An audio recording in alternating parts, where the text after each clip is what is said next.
आज आम पढ़ा एकाधिक बिंदु रे जोग प्रक्रिया। तो पे आम क्लास 5 रे एभली भाव आम एकाधिक बिंदु रे छोट छोट प्रकार गणित करते श्रेणी प्रथम आम 7 को 5 मिसेवा 7 5 केते 12 2 रो केते रहला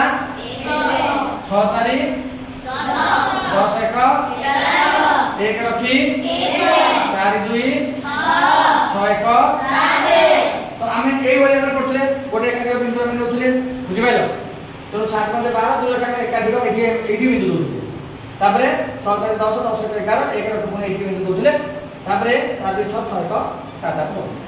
किंतु ये जो प्रणाली जो तार्किक प्रणाली तुम मान सप्त श्रेणी आम देख केमती कर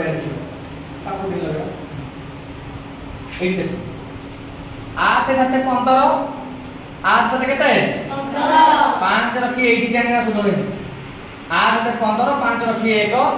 5 9 14 4 रखी एठी गाइला 1 4 8 12 2 रखी एठी गाइला 1 7 6 13 3 रखी गाइला 1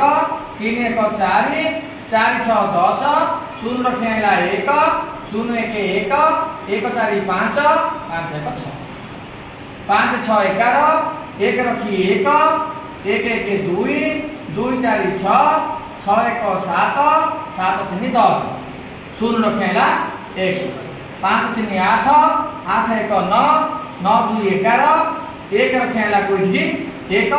1 5 6 6 1 7 एवं ये जो हमें सुधर देले याको मूल्य 1 मुझे देखा हम जनरल देख पिला माने विषय दबा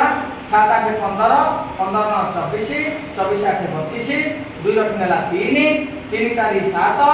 7 6 13 13 7 20 20 6 26 6 रखनेला 2 2 5 7 7 6 13 13 4 17 17 3 20 0 रखनेला 2 2 5 7 7 2 9 9 3 12 12 5 17 এই ভাবে ভাবে আমি একাধিক প্রণালী রে বা একাধিক বিন্দু সাহায্যে আমি কিভাবে ভাবে যোগ প্রক্রিয়া কলে এটা উদাহরণ। ধন্যবাদ।